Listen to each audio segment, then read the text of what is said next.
संप्रदाय प्रदीप। भक्तजन मानस सुमानस सरोवर के मज्जन विहारशील राजहंस न्यारे हैं। सकल कला के धाम गुण के निधान मणि भगवत स्वरूप दीन दारिद्र विदारे हैं। भक्त कल्प वृक्ष उच्च चरित अलौकिक जो भक्ति अब्ज मार्तंड लोक उजियारे हैं। सोई करुणा ते मम रसना निवास करें हृदयाधिदेव जो पे श्री वल्लभ हमारे हैं। पुण्य भूमि भारत के दक्षिण भाग में तैलंग नामक एक प्रांत पुण्य सलीला गोदावरी के तट पर शोभायमान है। इस देश के निवासी विप्रकुल वैदिक धर्मानुष्ठान में सदा तत्पर रहकर एक प्रकार से कली का पराभव करते आए हैं। जहाँ के विशाल यज्ञ कुंडों में नानाविध हविष्य सामग्री के हवन से समद्भूत धूम राशि से विकल दृष्टि होकर कलयुग दूर पलायन कर जाता है।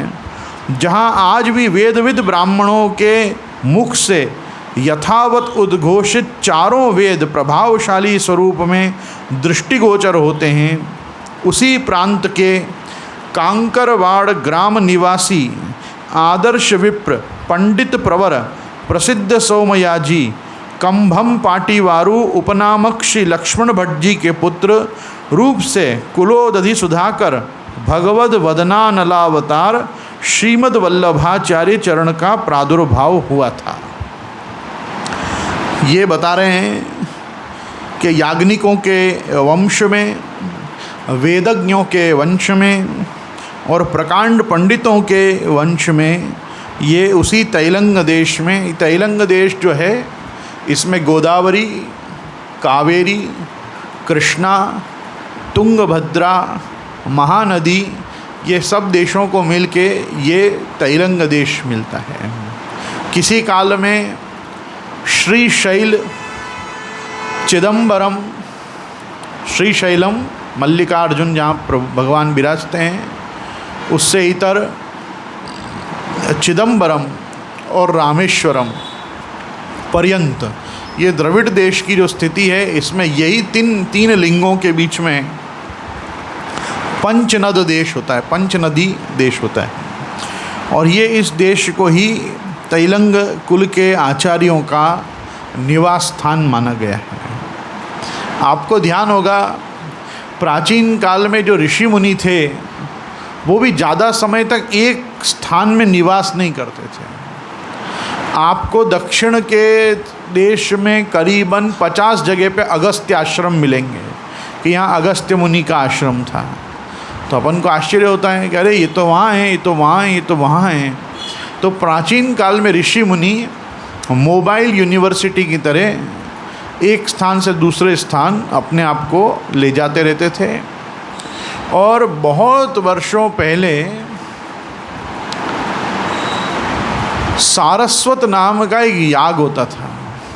बहुत पहले सारस्वत नाम का एक दीर्घकालीन सत्र याग होता था।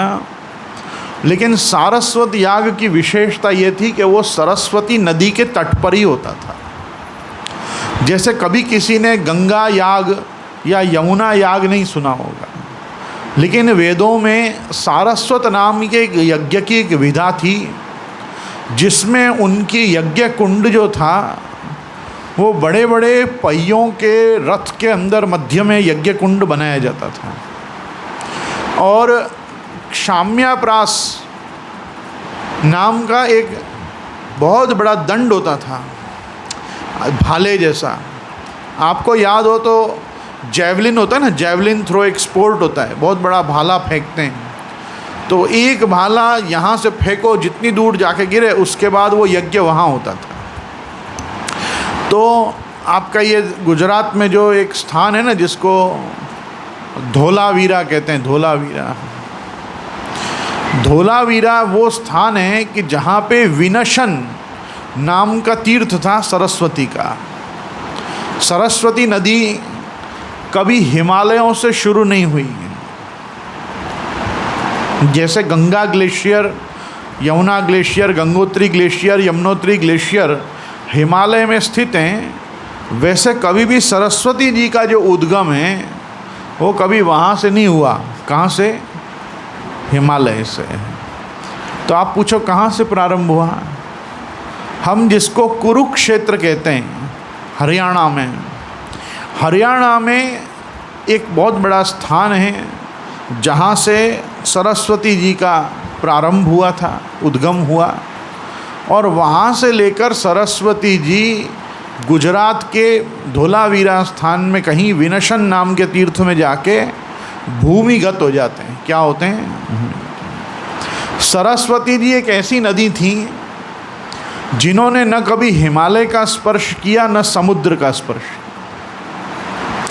भारत के मध्य में से होके गुजरते हुए ये कुरुक्षेत्र से लेके गुजरात तक ही बहती थी, जिनमें अब सरस्वती का जल केवल सिद्धपुर के बिंदु सरोवर में रह गया है।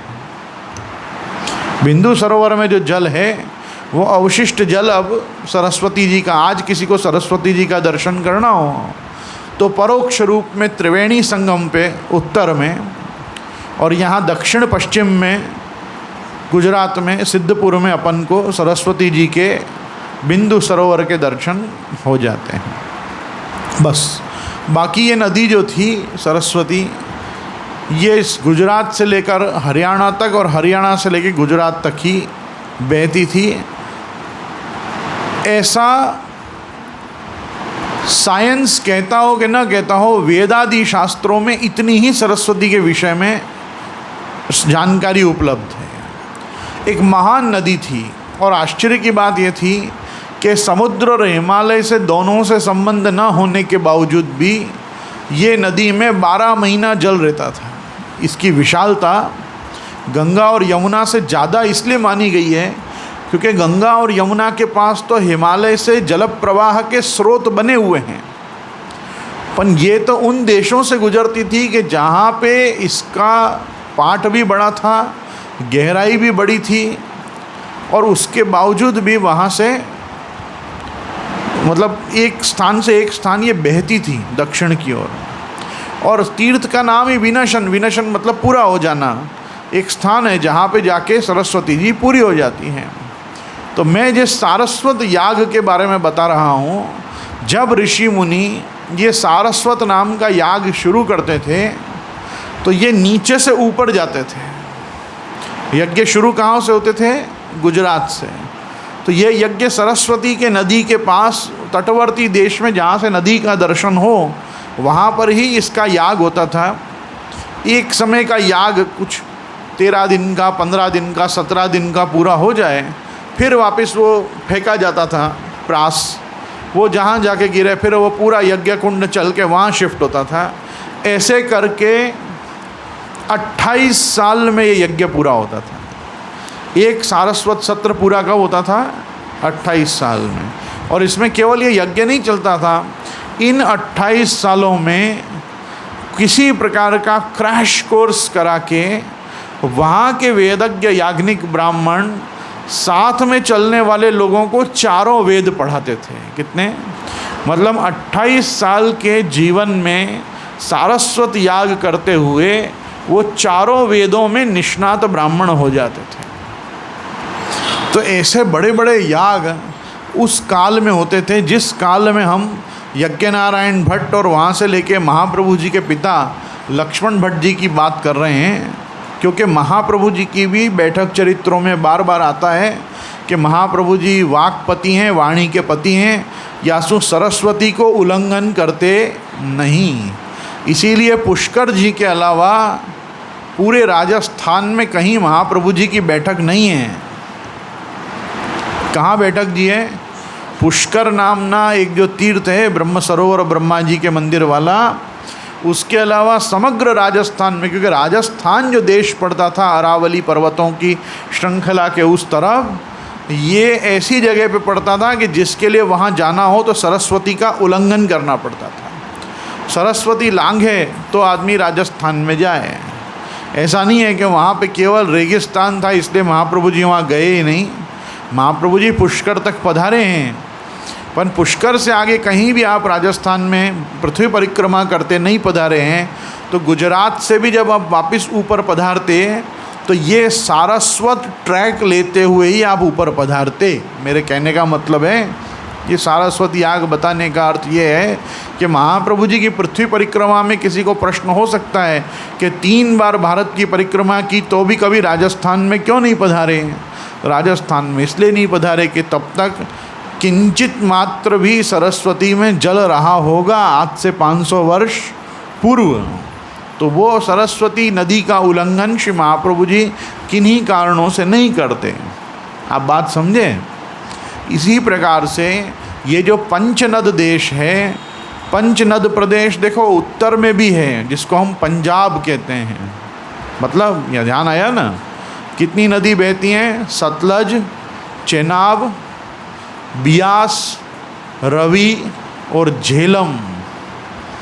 उसी प्रकार से दक्षिण में गोदावरी, कृष्णा, कावेरी, तुंगभद्रा और महानदी, ये नीचे की नदी हैं।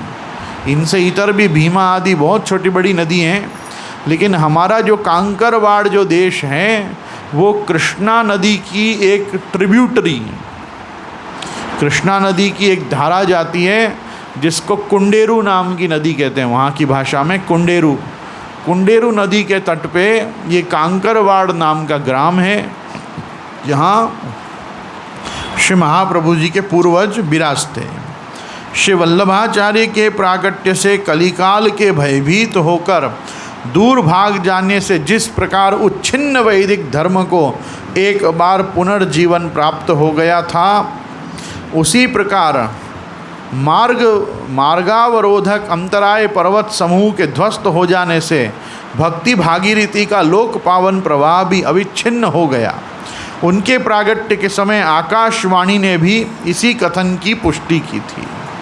महाप्रभु जी के प्रादुर्भाव के समय ऐसी आकाशवाणी हुई, इसका भी उल्लेख वल्लभ दिग्विजयकार ने किया है कि जिस समय श्री महाप्रभु जी का प्रागट्य हुआ उस समय आकाशवाणी हुई कि अब कलयुग दूर होगा और सत्युग का पुनर्आगमन होगा।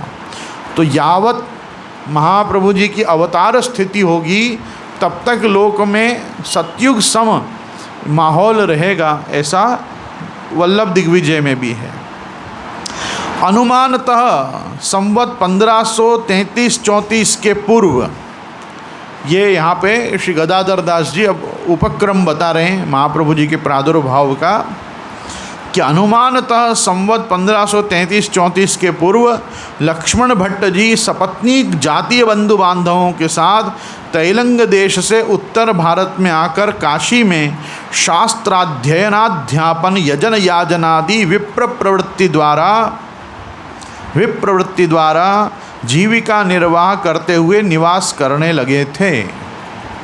ऐसा है, वल्लभ दिग्विजयकार भी इसकी पुष्टि करते हुए ऐसा कहते हैं कि लक्ष्मण भट्ट जी के जब 100 सोम यज्ञ कुल में पूरे हो गए, यज्ञ नारायण भट्ट से लेकर और वहाँ तक आपश्री तक लक्ष्मण भट्ट जी के, और महाप्रभु जी के अथवा ठाकुर जी के प्रागट्य के जब कोई चिन्ह उनको अपने घर परिवार में नहीं दिखे, तो उनको लगा कि मेरे को कोई बहुत भारी पितृदोष है। क्या है? पितृदोष। और वो पितृदोष का निवारण करने के लिए उन्होंने संकल्प लिया कि अब मैं त्रिस्थली यात्रा करूँगा। कितनी यात्रा? त्रिस्थली। त्रिस्थली यात्रा में जाके जब तक मैं पितृ कार्य नहीं करूँगा तब तक मुझे कोई प्रकार के भी संकेत भगवद अवतार मेरे घर में होने के संभवतः मुझे नहीं मिलेंगे, ऐसा विचार किया। त्रिस्थली यात्रा कहते हैं प्रयाग, काशी और गया जी को। ये तीनों ही पितृ कार्य के लिए प्रशस्त माने गए। पूछो क्यों माने गए? ऐसा है, श्राद्धम कृत्वा गयाम ध्यात्वा देवो गदाधरः। शास्त्र में ऐसा निर्णय दिया गया है कि जब कोई भी मनुष्य अपने पूर्वजों के श्राद्ध कर्म को करता है तो उसके पितृओं के रूप में अंततो गत्वा भगवान विष्णु ही उसके श्राद्ध तर्पण को स्वीकारते हैं। बहुत ध्यान से सुनना मेरी बात। जब कोई भी मनुष्य श्राद्ध करेगा तो श्राद्ध के अंतिम चरण में यही बोला जाता है कि ये जो मैंने कर्म किया है वो कृते नानेन तेन सर्वात्मा पितृस्वरूपी जनार्दन प्रियताम न मम।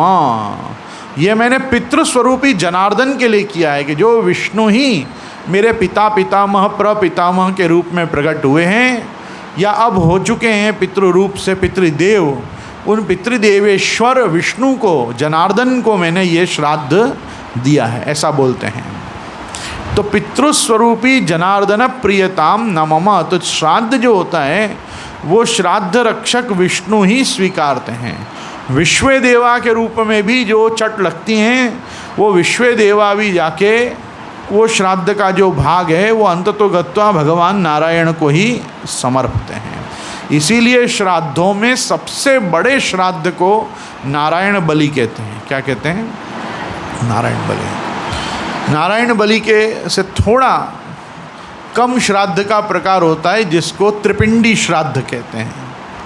उससे इतर सामान्य श्राद्ध होता है जिसको हिरण्य श्राद्ध कहते हैं, जो तिथि पे आता है। और जो तिथि को याद करके हम श्राद्ध पक्ष में श्राद्ध करते हैं उसको महालय कहते हैं। तो जब श्राद्ध पक्ष का श्राद्ध कर्म होगा वो महालय होगा, जो तिथि का श्राद्ध होगा वो पाक श्राद्ध या हिरण्य श्राद्ध होगा। जैसे अन्य सभी वेद की शाखाओं में प्रधानतः पाक श्राद्ध की ही विधि है। ये भगवत कृपया हमारे यहाँ ही केवल तैत्रीय प्रकार में, तैत्रीय आरण्यक और तैत्रीय ब्राह्मण आदि में ही ये प्रावधान दिया है कि हिरण्य श्राद्ध मतलब हम पैसों से, सिक्कों से भी श्राद्ध कर सकते हैं, भोग धर सकते हैं। ये अपनी अपनी शाखा द्वारा ये सब कर्म प्राप्त होते हैं। खैर अभी अपना विषय नहीं, परंतु जो श्राद्ध किया जाता है वो श्राद्ध अंततो गत्वा विष्णु के संतोष के लिए ही किया जाता है। नारायण जनार्दन रूप से ही वो रहते हैं। इसीलिए जब कभी केवल एक चट लग के श्राद्ध होता है तो वहाँ पे जो एक चट मानी जाती है वो श्राद्ध रक्षक विष्णु की मानी जाती है। किसकी मानी जाती है? अब देखो, याद करो 3 नाम। जब आप प्रयाग में जाओगे और प्रयाग में जब आप श्राद्ध तर्पण आदि अपने पितृओं को करोगे तो वहाँ विराजते नारायण वेणी माधव के रूप में आपका श्राद्ध तर्पण स्वीकारेंगे। क्या नाम से? वेणी माधव। काशी में जब आप जाके श्राद्ध तर्पण आदि सब करोगे तो वहाँ वो श्राद्ध कौन स्वीकारेंगे? बिंदु माधव। क्या नाम है? बिंदु माधव। काश्याम बिंदु माधव, प्रयागे वेणी माधव और गयायाम गत्वा गदाधर। वहाँ गदाधर रूप से विराजमान जो नारायण विग्रह है वो नारायण स्वरूप जनार्दन भगवान गदाधर के रूप में आपका श्राद्ध स्वीकारते हैं। तो गया में गदाधर, प्रयाग में वेणी माधव और काशी में बिंदु माधव, ये 3 के सन्निधान में किया हुआ श्राद्ध अक्षय फलदायी होता है। कैसा होता है? पितृ कार्य में किया हुआ वो श्राद्ध अक्षय फल दान करता है, करने वाले को भी और जिसके प्रति गया होता है उसको भी। इसके अलावा जो लोग 4 धाम की यात्रा करते हैं, 4 धाम एटले गंगोत्री, यमुनोत्री, केदारनाथ और बद्रीनाथ, ये यात्रा में जाने वाले व्यक्ति को अगर अपने पितृओं के लिए कोई कर्म करना हो तो उनके लिए स्थान है त्रियुगी नारायण। क्या जगह है? त्रियुगी नारायण पे भी जाके जो ब्रह्म कपाल पे श्राद्ध आदि करते हैं वो भी नारायण को ही जाता है। किसको जाता है? तो जब आप 4 धाम गए तो त्रियुगी नारायण, जब आप काशी में आ गए बिंदु माधव, प्रयाग में आ गए वेणु माधव, गया जी में गए गदाधर। तो ये सब रूप से जो श्राद्ध तर्पण स्वीकार रहे हैं, ये कौन स्वीकार रहे हैं? भगवान नारायण ही स्वीकार रहे हैं। इसलिए वैष्णवों को तो विशेष करके वैष्णव परंपरा में भी, और सबसे बड़ी वस्तु देखो क्या है, ये तो ठीक है गदाधर रूप से भगवान तुम्हारा स्वीकारते हैं, पर पिंडदान और तर्पण का प्रधान कर्म गया जी में विष्णु पाद पे जाके होता है। कहाँ होता है? जो पूरे गया क्षेत्र में गयासुर का जो छाती का हृदय का भाग है जिस पे भगवान ने अपना चरण स्थापा, वो विष्णुपाद पे जाके जब तर्पण होता है, पिंडदान होता है, तब जाके अपने पितरों को मोक्ष मिलता है। क्या मिलता है? मोक्ष, मुक्त हो जाते हैं। तो एक वस्तु को समझना चाहिए कि चाहे हम चार धाम जाओ कि ये बड़े बड़े त्रिस्थली यात्रा जाओ, यहाँ पे वैष्णव जब जाके श्राद्ध तर्पण आदि करते हैं तो वो भगवान नारायण को ही जाता है। अब आप देखो, आप दामोदर कुंड पे जाके करते हो कि नहीं करते हो? सौराष्ट्र वाले कहाँ करते हो सब? तो वहाँ कौन लेते हैं आपका श्राद्ध तर्पण? ऊपर विराजते हुए दामोदर जी, राधा दामोदर जी जो वहाँ नारायण रूप से विराज रहे हैं, शंख चक्र गदा पद्म धर के, वो चतुर्भुज रूप से ही आपका पिंडदान और तर्पण स्वीकारते हैं। इसलिए यहाँ सौराष्ट्र में भी हमारा तीर्थ क्या बनता है? दामोदर कुंड पे जाके उत्तर क्रिया लोग आग्रह पूर्वक करते हैं। तो आप ध्यान से कभी स्टडी करोगे ना तो लोग श्राद्ध तर्पण पिंडदान आदि के लिए विष्णु तीर्थ को चुनते हैं, क्योंकि अंततो गत्वा पिंड जो है वो क्या है? देह का प्रतीक है। देह क्या है? पंचमहाभूतों का प्रतीक है। और इसको हम शास्त्र में व्यष्टि कहते हैं, व्यष्टि। और ये पूरी सृष्टि जो है भगवान के द्वारा बनी हुई, इसको हम समष्टि कहते हैं। तो ये समग्र व्यष्टि और समष्टि के जो स्वामी हैं वो भगवान श्रीमान नारायण हैं। विष्णु रूप से आप ग्रहण करते हैं, स्थिति रहते हैं अपनी। इसलिए वैष्णव को श्राद्ध तर्पण पिंडदान में प्रमाद आलस्य नहीं करना चाहिए। ये इतने इतने बड़े बड़े याज्ञनिक लोगों को भी संशय और संदेह हो जाता था कि कहीं हमारे यहाँ कोई पितृदोष तो नहीं है, क्योंकि पितृदोष के कारण ही हमारे यहाँ आगे वंश वृद्धि नहीं हो रही है। तो ये वंश वृद्धि के लिए इनको बहुत चिंता हुई और ये त्रिस्थली यात्रा करने के लिए अपने बंधु बांधवों को लेकर काशी की ओर गए। महाप्रभु जी के पूर्वज लक्ष्मण भट्ट जी ने भी जब पितृ कार्य संपादित किए, उनके जो वो प्रारब्ध कर्म, संचित कर्म जो भी उनके आड़े आ रहे थे, उनका भी निवर्तन जब हुआ, तब देखो श्री महाप्रभु जी का प्रागट्य हुआ है। केवल 100 सोम यज्ञ पूरे हो जाने से कुछ काम नहीं हुआ। मनुष्य को अपने कर्म धर्म से अपने भी सब पूर्वापर अपने पाप धोने पड़ते हैं, तब जाके पुण्योदय जीवन में होता है। क्या होता है भाई, समझ में आई? तो इसलिए ये काशी में बहुत समय रहने लगे। इन्होंने 12 वर्ष काशी में रहने का विचार किया कि 12 साल मैं उत्तर में रहूँगा। उन्होंने वंश परंपरागत सोम यज्ञानुष्ठान द्वारा 100 सोम यज्ञों की यथाविधि पूर्ति की थी, जिसके फलस्वरूप उनके यहाँ किसी अलौकिक महापुरुष का पुत्र रूप से प्रकट होना अवश्यंभावी था। कुछ समय के अनंतर गर्भाधान संस्कार हो जाने पर उनकी द्वितीय पत्नी श्रीमती इल्लम्मा गारू अंतर्वती गर्भवती हुई। यद्यपि उस समय प्रांत में जहाँ तहाँ यवनों के अत्याचार के समाचार श्रुतिगोचर होने लगे थे, तो भी लक्ष्मण भट्ट जी ने काशी में रहकर ही शांतिपूर्वक 6 मास और व्यतीत कर दिए। गर्भिणी की अवस्था में पत्नी को लेकर उपद्रव के समय अन्यत्र जाना यद्यपि आपत्तिजनक था, तथापि यवनों के प्रतिदिन निकटांति निकट होने वाले आक्रमण के समाचारों ने लक्ष्मण भट्ट जी को अंततो गत्वा अन्यत्र चले जाने के लिए विवश ही कर दिया। काशी में उपद्रव की पूर्ण संभावना पास आने लगी धीरे धीरे। इसलिए म्लेच्छाक्रांत देश में, यवनाक्रांत देश में ऐसी ये सब देखो, ये जो पूरी कथाएं हैं ना, इन कथाओं का एक दूसरा नाम यवनिका भी है। क्या नाम है? यवनिका। यवन लोगों ने भारत में जब से आक्रमण किया, भारत में ये आके जब अंदर घुस गए, उसके बाद से जिन कथाओं को लिखा गया, उन कथाओं को शास्त्रकारों ने यवनिका नाम दिया। ऐसी है कि यवनिका सुनी जाती है, तो यवनिका का मतलब होता है यवन के आने के बाद की कथा। यवन के आने के पहले की कथा नहीं, उसके पहले की जो होगी वो पुरातन कथा होगी। तो पुरातन में और यवनिका में ये फर्क है। आई समझ में? संवत 1535 के प्रारंभ में विश्वनाथपुरी काशी में भी जब यवनों के आक्रमण की पूर्ण आशंका हो गई तो नगर निवासी स्वधर्म एवं प्राणों की रक्षा के लिए काशी छोड़कर यहाँ तहाँ भागने लगे। लक्ष्मण भट्ट जी भी पत्नी को लेकर जाति बंधुओं के साथ स्वदेश जाने के लिए निकल पड़े। ये भी दक्षिण की ओर जाने को निकल पड़े। ये अपने स्वदेश गमन का इनने विचार किया। इल्लम्मा गारू उस समय 7 मास का गर्भ धारण किए हुए थीं। लक्ष्मण भट्ट जी सपरिकर यात्रा करते हुए तीर्थराज प्रयाग जा पहुँचे। वहाँ स्नान दान आदि तीर्थ कृत्य कर वे दक्षिण की ओर प्रस्थानित हो गए। दिन में यात्रा और रात्रि में किसी सुरक्षित ग्राम में विश्राम करते हुए कुछ दिनों तक चलते चलते जब वे मध्य प्रदेशांतर्गत रायपुर जिला के चंपारण्य नामक घोर जंगल को पार कर रहे थे तब सहसा इल्लम्मा गारू के उदर में विकट पीड़ा होने लगी।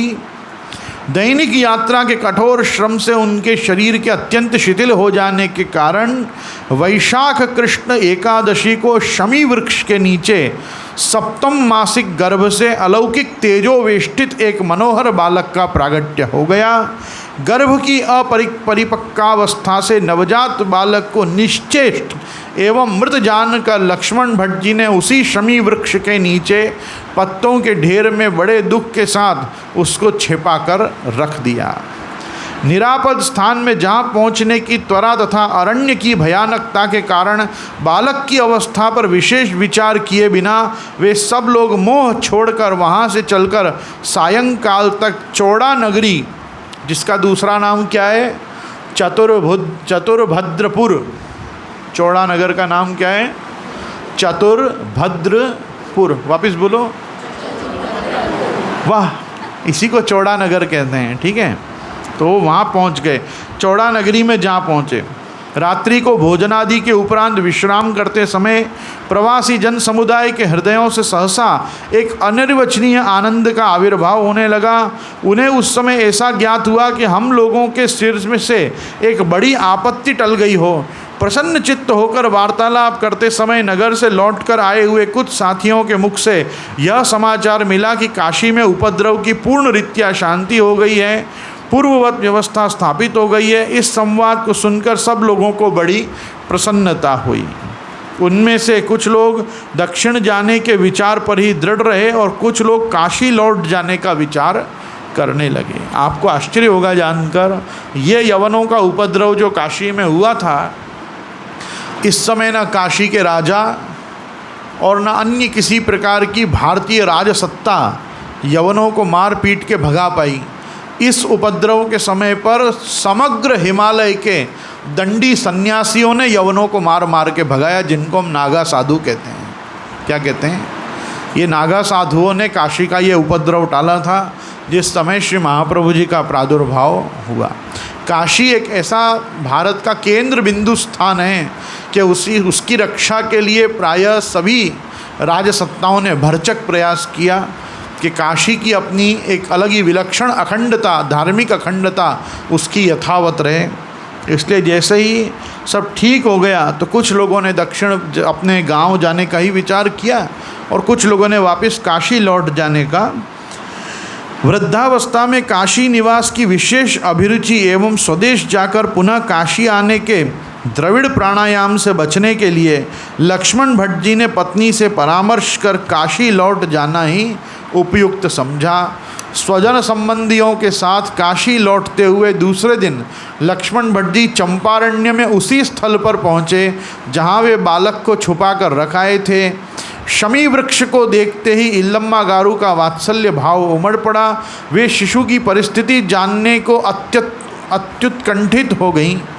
साथियों से थोड़ी देर ठहर जाने की प्रार्थना कर अपने पति के साथ जाकर इल्लम्मा गारू ने देखा तो ज्वाजल्यमान पावक पुंज के मध्य भाग में एक तेजस्वी सुंदर बालक को अपने पैर के अंगूठे को चूसते और मंद मंद मुस्कान करते हुए पाया। इस असंभव दृश्य को देखकर दंपति को बड़ा कुतूहल हुआ उन्होंने ईश्वर का असीम अनुग्रह समझकर बड़े प्रेम भाव से उस बालक को उठाकर छाती से लगाया। बोलो वल्लभाधीश की जय। स्वजन संबंधियों से शिशु के जीवित रह जाने एवं भगवान की विचित्र माया का वर्णन करते हुए लक्ष्मण भट्ट जी यात्रा में सावधानी से बालक का पोषण करते हुए कुछ दिनों में काशी जा पहुँचे। कुछ इतिहासकारों का ऐसा मत है कि एक बार यहाँ से वापस चौड़ा ग्राम आकर और चतुर्भद्रपुर में ही इन्होंने महाप्रभु जी के अन्य जात कर्म आदि संस्कार जो बरही आदि, छठी तो क्योंकि चंपारण में ही कर ली थी क्योंकि अद्यावधि वहाँ छठी की बैठक जी विद्यमान है, पर आगे के जो भी हमारे यहाँ के 40 दिन तक के जो संस्कार होते हैं नवजात शिशु के, वो कुछ लोगों का मत है कि चतुर्भद्रपुर में जाके किया और कुछ लोगों का ऐसा मत है कि छठी करके 6 दिन बाद चंपारण छोड़ दिया, उसके बाद काशी जाकर ही बचे कुछ अवशिष्ट शुभ कर्म लक्ष्मण भट्ट जी ने किए। काशी के अमृत पाणी कुशल वैद्यों के उपचार तथा माता पिता के अनुपम वात्सल्य से पोषित होकर बालक के सर्वांगीण विकास को देखकर सब लोगों का हृदय प्रफुल्लित होता था। ये बता रहे हैं कि श्री महाप्रभु जी क्योंकि 7वें साढ़े 7वें महीने में पैदा हो गए थे तो उनके पूरे बनने में जो कमी रह गई थी एज प्राकृत शिशु, वो ये अमृत पाणी कुशल वैद्य जिनके हाथ में ही अमृत है, ऐसे काशी के कुशल वैद्यों ने श्री महाप्रभु जी की और हेल्थ अच्छी बना दी और अच्छा उनका आरोग्य और अच्छा कर दिया और साथ ही में सभी लोगों के द्वारा जो वात्सल्य से पोषित हुए, इससे श्री महाप्रभु जी के देह का सर्वांगीण विकास काशी पहुंचने तक हो चुका था। यथा समय लक्ष्मण भट्ट जी ने जात कर्म आदि शास्त्रोक्त संस्कार कराकर सर्वप्रिय होने से बालक का नाम श्री वल्लभ रखा। जनक जननी के योग्य निरीक्षण लालन पालन तथा धर्मशील व्यक्तियों के सदाचरण से प्रभावित होते रहने से स्वल्पावस्था में ही बालक में अनेक सद्गुण और अलौकिक बुद्धि चातुर्य का प्रकाश होने लगा। श्री वल्लभ को ब्रह्मवर्चस्वी बनाने की इच्छा से प्रेरित होकर लक्ष्मण भट्ट जी ने 5वें वर्ष में ही उनका यज्ञोपवीत संस्कार कर दिया और स्वयं गायत्री मंत्र का उपदेश कर उसको वेदाध्ययन में प्रवृत्त कर दिया। 5वें वर्ष में बहुत रेयर यज्ञोपवीत ब्राह्मण के बालकों की होती हैं। प्रायः ब्राह्मण के बालक की यज्ञोपवीत का समय 8वें वर्ष माना गया है। कितना माना है? एक 8वें वर्ष में यज्ञोपवीत हो सकती है, उसके बाद एक ही का क्रम चलता है। 9, 11, 13 और 15 और 15वें वर्ष में जिसकी यज्ञोपवीत हो जाए वो हो जाए, उसके बाद वो व्रात्य माना जाता है, संस्कार भ्रष्ट माना जाता है। और जब भी कभी उसकी यज्ञोपवीत बाद में हो तब पहले व्रात्य स्तोम नाम का प्रायश्चित कराया जाता है और प्रायश्चित के बाद ही उसकी वो स्थिति बनती है कि अब उसका यज्ञोपवीत संस्कार हो सके। तो व्रात्यस्तोम प्रायश्चित करवाना पड़े मतलब बड़े हीन कुल का ब्राह्मण है ऐसा माना जाता था, ऐसा माना जाता था। अब तो शादी के 2 दिन पहले भी लोगों की जनेऊ हो जाती हैं, विडम्बनाएं। महाप्रभु जी ने इसीलिए सर्वनिर्णय निबंध में अधुना तु कलौ सर्वे विरुद्धाचार तत्परा पाखंड निरता दम्बा, ये कह के व्रात्य प्राय स्वतः दुष्टा, ऐसा कहा कि अब तो सब व्रात्य प्राय ही देखने को मिलते हैं। मतलब महाप्रभु जी के 500 वर्ष पहले भी, मतलब महाप्रभु जी के कार्यकाल में आज से 500 वर्ष पहले भी श्री महाप्रभु जी 15-16 साल से ऐसे बड़े कितने लोगों को देखते थे जिनका यज्ञोपवीत नहीं हुआ होता था। मैं ये बताना चाह रहा हूँ। आज वैष्णव अपने अपने वैष्णव के कुल के लोग अपने कंधा पे से जनेऊ उतार दें तो कौन से आश्चर्य की बात है। पहले 500 साल पहले भी श्री महाप्रभु जी ने बहुत सारे व्रात्यों को देखा होगा, तभी ग्रंथ में लिखा ना कि व्रात्य प्राय स्वतः दुष्टा। एक तो खुद ही दुष्ट हैं और ऊपर से व्रात्य और हैं, इनके संस्कार और नहीं हुए हैं बराबर कोई प्रकार के भी।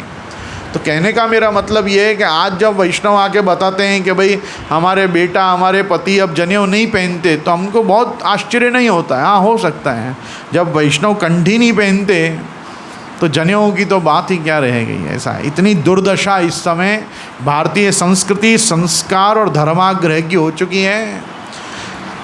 अगर गवर्नमेंट कुत्तों की तरह बेल्ट निकाल दे ना, तो कुत्तों के गले में जैसे पट्टा पड़ा होता है ना, वैसे पट्टा पहन के लोग घूम लेंगे संविधान के तहत, पर संस्कार के तहत कंठी पहनने को तैयार नहीं होंगे। इतनी बुरी हालत है मतलब इस समय। मैं तो बात सच कह रहा हूँ बिल्कुल। अभी देखो गायों के कान में तो वो नंबर आ ही गया, गाय आपकी अपनी है और लावारिस नहीं है। इसके लिए गायों का जो रजिस्ट्रेशन होता है, तो गायों को अपने कान में एक बाली की तरह एक पत्ता पहन के घूमना पड़ता है, रबर का, रबर प्लास्टिक का, फाइबर का पत्ता होता है। वो पत्ता कान में है गाय के, तो माना जाता है कि ये लावारिस गाय नहीं है, ये किसी न किसी की गाय है। पर अपने पुष्टि मार्ग में लावारिसों की कोई कमी नहीं है, जिन्होंने वारसा में दी हुई कंठी भी ग्रहण नहीं की, मतलब उसका भी आदर नहीं किया। तो ब्राह्मण तो मैं मानूंगा इस समय सबसे भ्रष्ट कम्युनिटी है, सबसे भ्रष्ट। गायत्री से हीन, संध्योपासन से हीन, वेदाध्ययन से हीन, शास्त्राध्ययन से हीन, संस्कृत भाषा से हीन, कोई चीज़ इनके माथा पे नहीं। ना माथा पे चोटी, न मंत्र में, न जिह्वा में मंत्र, न स्कंध पे यज्ञोपवीत, न जीवन में गायत्री, न जीवन में गौ सेवा। गीता, गंगा, गायत्री, गौ, इन सब से रहित अगर कोई सर्वाधिक देखने को मिलते हैं, तो सबसे ज़्यादा विचित्र कम्युनिटी इस समय ब्राह्मणों की है। तो इसलिए बहुत दुख होता है, अपन ये सब चीज़ हम पढ़ते हैं कि भाई कितना आग्रह रहा कि ये बच्चा 8 वर्ष का हो, 10 वर्ष का हो, तब तक कम से कम अपनी शाखा का वेद तो इसको कंठस्थ हो जाए।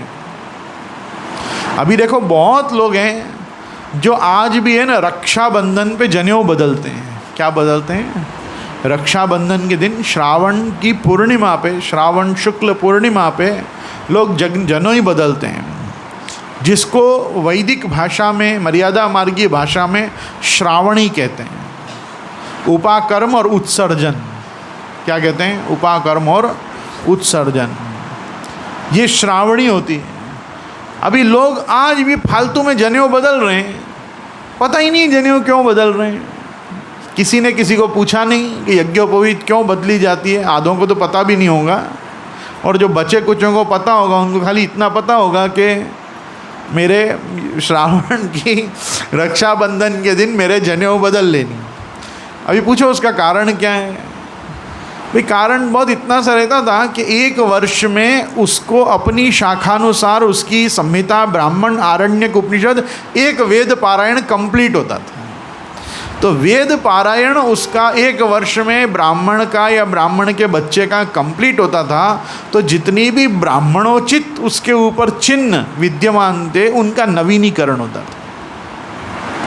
जैसे पहले ब्रह्मचारियों के पास ब्रह्मदंड होता था, ब्रह्मचारी का अपना दंड होता था।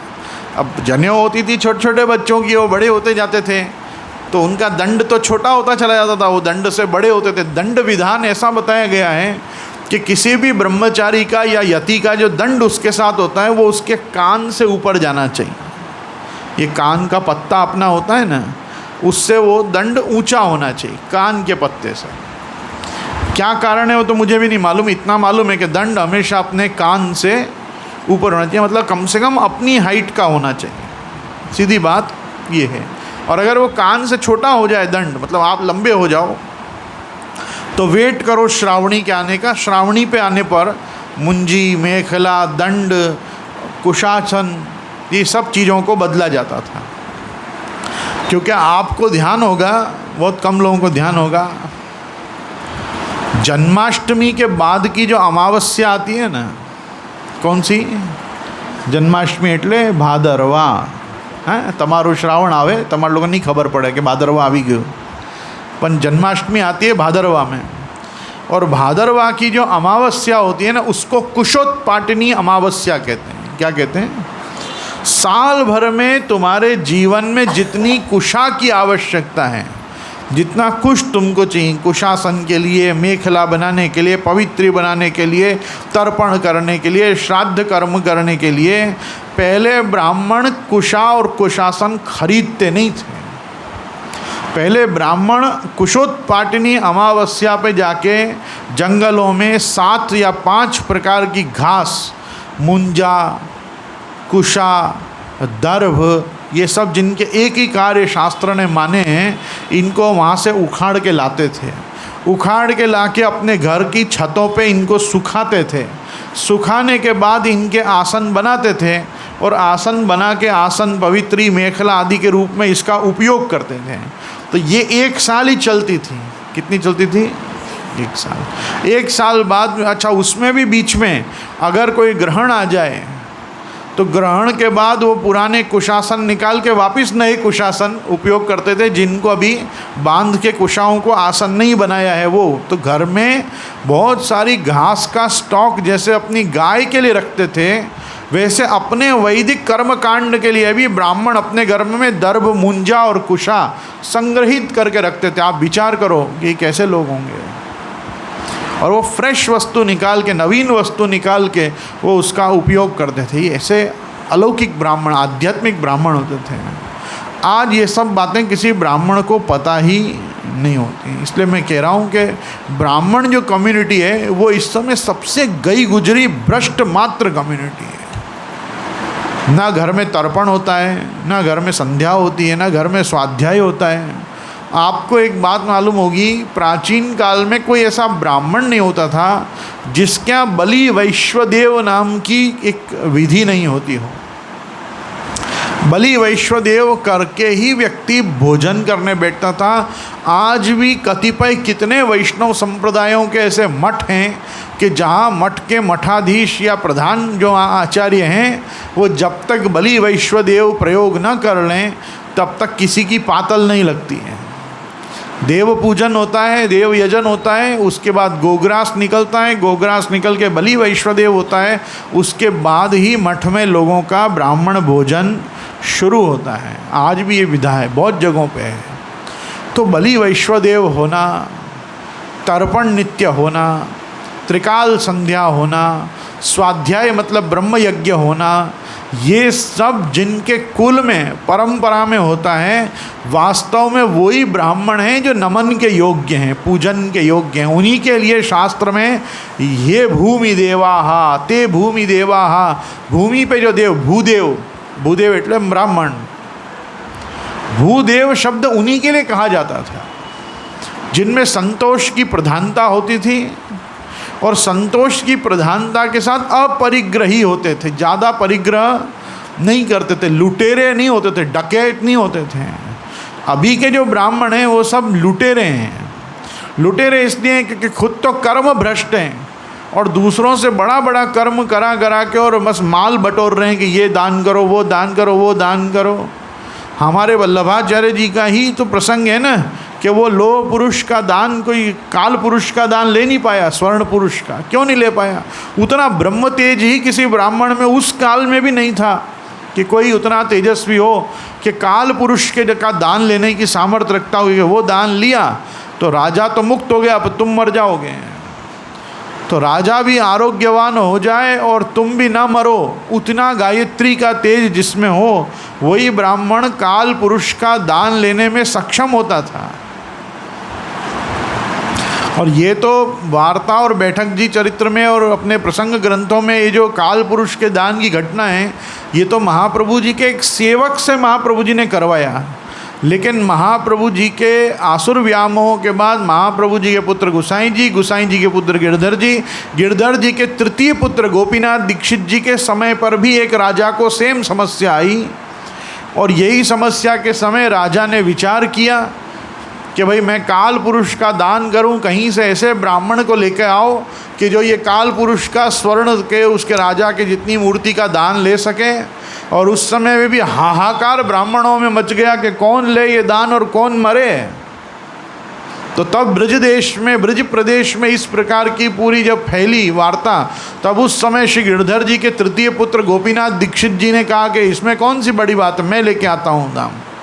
तो गिरधर जी ने कहा क्या करने जा रहे हो, क्यों उपाधि माथे पे ले रहे हो? तो क्या आपके सब श्रीनाथ जी, लालन और मद्राधीश के मनोरथ कर करके इतना ऋण आपके माथे हो चुका है कि मैं ये इतने दान लेके आऊँगा काल पुरुष का, तो इतना स्वर्ण आएगा कि आप ऋण मुक्त हो जाओगे। तो क्या कहते, देखो अपनी रिस्क पे काम करो। श्री गिरधर जी ने आज्ञा की। तब गोपीनाथ दीक्षित जी जाते हैं और गोपीनाथ दीक्षित जाके जिस भी देश में ये समस्या हो रही होती है वहाँ के राजा से कहते हैं हाँ मुझे दो, मैं लूँगा तुम्हारे काल पुरुष का दान। जहाँ सारे ब्राह्मण पीछे हट चुके होते हैं वहाँ गोपीनाथ दीक्षित जी वो लेके आते हैं।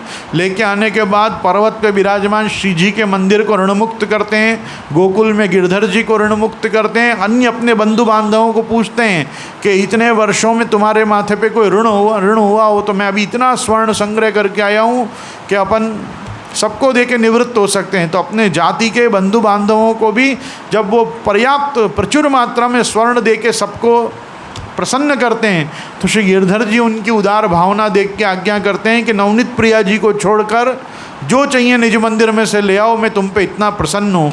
तब वो जाते हैं और अपने एक हाथ में मद्राधीश, एक हाथ में श्री जी के वेणु जी और सब पादुका जी में से एक एक श्री महाप्रभु जी, गुसाई जी और गिरधर जी के पादुका जी लेके आगे कहते हैं ये सब मुझे दो तो मेरा मन भरे।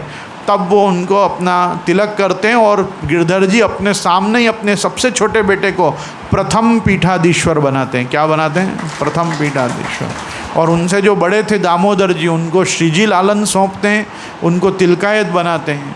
और आपके सामने ही श्री गिरधर जी के प्रधान पीठ और प्रथम पीठ ये दो विभाग बनते हैं। ये गोपीनाथ दीक्षित जी के सामर्थ्य से इन्होंने ही श्री महाप्रभु जी के वंश में प्रधान क्रम में, मतलब बड़े पुत्र के वंश में लुप्त प्राय सोम याग की व्यवस्था को वापस स्थिर किया था।